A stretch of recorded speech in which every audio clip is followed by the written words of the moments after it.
Now there is another question that was there was, what are the points to be noted while answering questions in exam?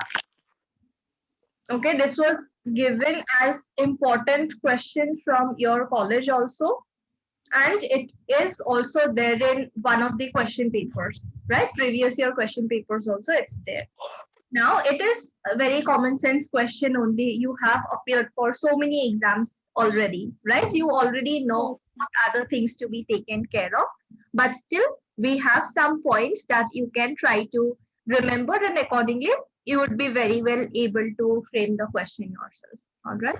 So we can give one introduction here also, that so I'll prepare one introduction, all right, for this, that exams are uh, way of evaluating students. It is a compulsory thing for any course that you opt for, this that I will mention. That part you can. After the introduction, you can mention that there can be different types of exams, right? It may be MCQ questions where you just need to fill some OMR sheet. It may be some objective type questions where you will have to, with your hands, write the options, or it may be subjective, descriptive type, right? There are many different types of exams, but depending on the type of exam, strategies would change.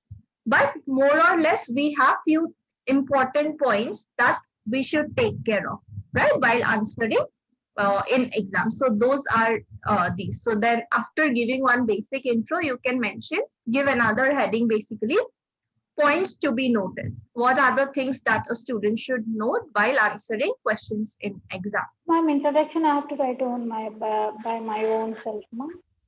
You can write on your own also, or when I share the document, I can put this also. Okay. Okay. So that part, after writing that part, you can give another heading, points to be noted. There you can mention that. Below mentioned are few of the important points that a student can follow to be able to do well in exam, right? Why do we need to follow these points or keep these points in mind? To be able to do well in our exams. So what are the points? Read the Read instruction. the instruction. Yeah. So what is instruction here? They'll give on top. They'll give some instruction, 2-3 points, ma'am. We have to read that because sometimes they'll say we have to write compulsory 9th question.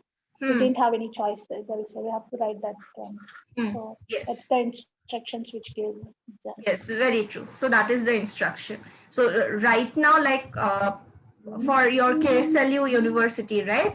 They're like 3 years LLB course. For that, their exams are going on. Like tomorrow it will end. So what they are doing is, otherwise, if you see your previous year question papers, they will give unit wise questions. First unit, 110 mark, 110 mark. You need to write either one 6 mark, 1 6 month, either one you answer, right? But now what they are doing is they have changed these instructions. All right, that is why it becomes very important that you read the instructions. All right, what they have done is, on top they will write that there is like two different set of questions, one carrying 10 mark, one carrying 6 marks. So out of all those 10 questions carrying 10 marks, you write 5. Out of all the questions carrying 6 marks, you write 5. So that is the instruction. Yes, you have said it correctly. So you can mention that, yeah, students should uh, invest some time in reading these instructions carefully after receiving the question paper, right? Rather than going to the questions, you should see that part firstly, if there are any instructions. And these instructions will make it clear whether all the given questions are compulsory or not, and right combination of questions to be answered. Like you have already told, right? All the questions you need not answer, you need to select between 10 mark and 6 mark questions. Next is time management. Why time management? Time management to attend all the questions in time because some people will say I didn't have some time so that I wrote only 4 questions. We have to write compulsory 5 questions. Means we write only 4 questions like that. There is no number. So that we have to keep time and we have to attend the question. Yeah.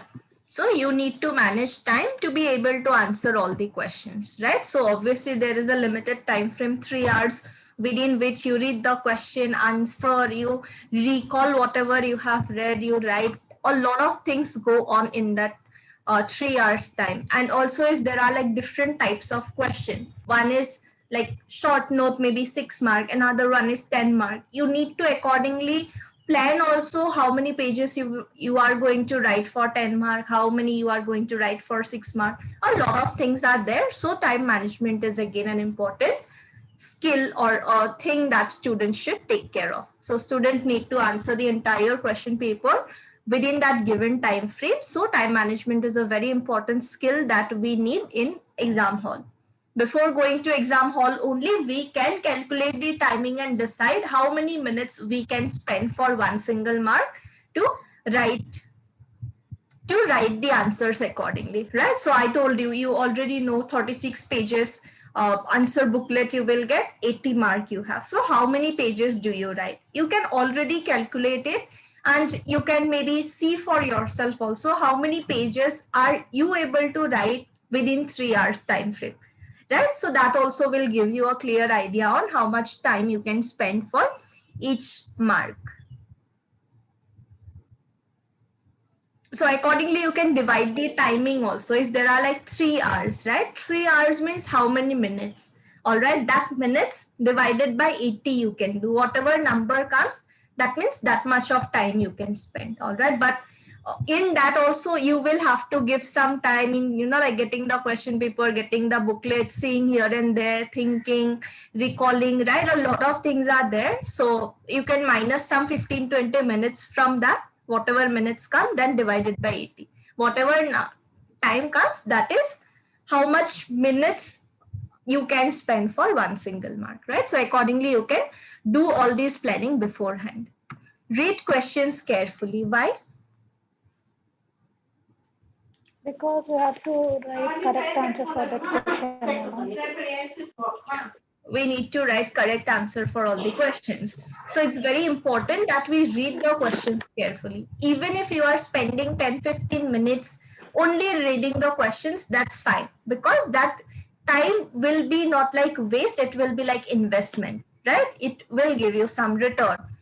So you should read the questions very carefully. A student should read through the question paper once before choosing the questions. If you have like 10 options, out of that you need to just write 5. Okay, so what you do is that first of all you just roughly go through the question paper, what is there, what is not, and then you can just tick what are the questions that you are going to answer, right? And then maybe again you read the questions properly to see whether you know the exact question or not, right? Maybe they would ask, what are the rules of interpretation? You see the question and you'll be like, yes, I know this, I will answer it. But then after that, they have written what are the benefits or disadvantages of these different rules of interpretation. So after reading the second part, you may feel like, oh, this is something that I have not read, right? So in that case, it becomes very important that you properly read the question and you read the entire question, not just one part of it, because you need to answer for the entire question. So it becomes very important. Sometimes a student may think a topic that he or she has revised has not come up, but when they read it again and again, they would see that, okay, wordings are different, but it has come, all right? Maybe you have read a question, okay, fine, what are the rules of interpretation? But it is written in a different way, all right? The question is framed in a different way. So first, when you read, you feel like you don't know the answer. But when you properly read it again, you know, okay, oh, this is something that I know very well, right? So it becomes very important to read the questions properly. Choosing best questions. What is best here? Means first, which question is important? That means which you know very nicely that we have to attend first now, because good impression first will write well-known question means they'll keep good impression and then correct very nicely. So what you have said is the next point. Decide on question order. That what is you are going to answer first, what you are going to answer next. That is what you have said. This is another one. Okay, choosing the best question. That means a student can mark the questions that he or she wants to answer. Out of those 10, what are the best 5 questions for you? All right, what are the questions that you know best? That thing you can check. and then you can see whether you understand the question properly or not. Sometimes the question may have words like analyze, explain, critically examine, etc. So you need to know what you should write, how you should go for this particular answer, right? So all these words will have significant meaning and you should take care of these words also. After understanding these words only, you can select what is the best question for you, which all you want to answer. Next one is decide on question order. This is you already told, right? That whatever we know best, we can write that first so that it gives a good impression. And then you can have time for all the tukka ones, right? Where you are just writing or something. You will have time for that.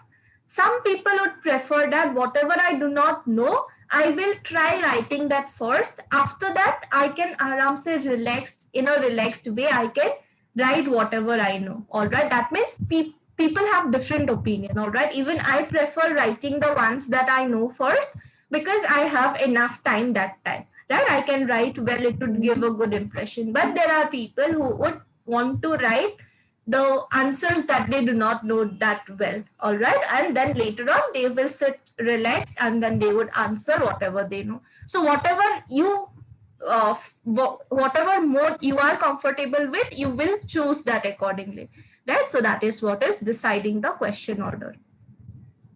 Structure your answer. What is structure your answer?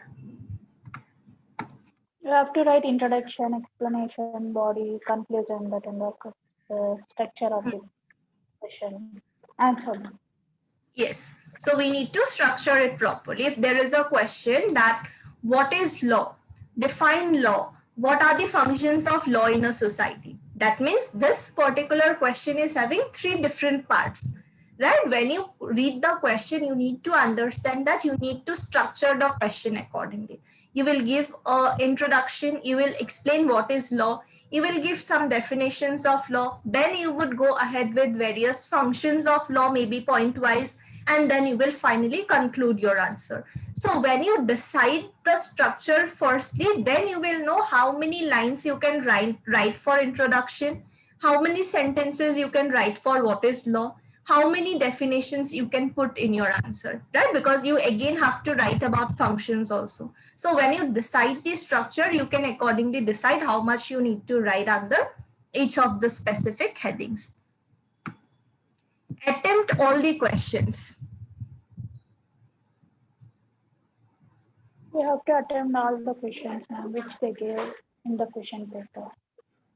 Yes. So why is it important to attempt all the questions? Like, what if you do Because not know some question? in theory part, they'll don't give out of no, ma'am. In that Yes. case, we'll get, if we'll write any answer wrong also, it will help us in another question. So we'll write, it's better to write all the questions. Yes, right. Very true, right? It's not maths where you would get 10 out of 10. If it's a 10-mark question, you would max get 7 or 8, right? Not more than 8. That is the reason why rather than focusing on one properly framed proper answer, you can try attempting all the questions because some marks you would get, right? Whether 1 or 2, you would get some marks. And in theory part, it's not like you will go blank. You will have some idea on the topic anyways, right? What is law? Maybe you do not know a definition, but you have an understanding what is law. So that again is the reason why we should try to attempt all the questions, because you already said you will not get full marks. So rather than that, you try getting few marks here and there as well. Lastly, revise. What we have read before, that at last we have to, no. Yeah, in answer paper, what we wrote at last, we have to give some time and we have to write. We have to recheck that what we wrote, correct or not. But will If you have that leave much in, of time? yes, ma'am, we have to do, we have to keep time for that also. Yes, we have to keep time for that. And by revising, we do not mean that each and every sentence you read or something like that, but at least you see, because you were answering whatever you know, those you were answering first. Then you were answering whatever you know a little bit less, right? That means you were answering, you were not answering in the proper order. based on the question Yeah. paper, right? So there is a chance that maybe by mistake you have If left there is one question. any, if there is any important, also we can underline it at last Yeah, if we'll check the paper. yes, Then it will right. be highlight no ma'am, then they can give the marks for us. Yes, that is also true. Also, in the question paper, might be there is a question that you forgot to answer. That will also help you in case of revising. Also, you need to number the question answers properly. Right? So numbering thing also you can see at this part. And just like you said, you need to underline the important words. Yes, that will again, like make your answer sheet more presentable, right? If you are mentioning some case law, you better underline it. If you are mentioning some act name, underline it. If you are giving some proper good example, you underline that so that that part is highlighted. Accordingly, you can get marks for that, right? So you know already, right? All these things.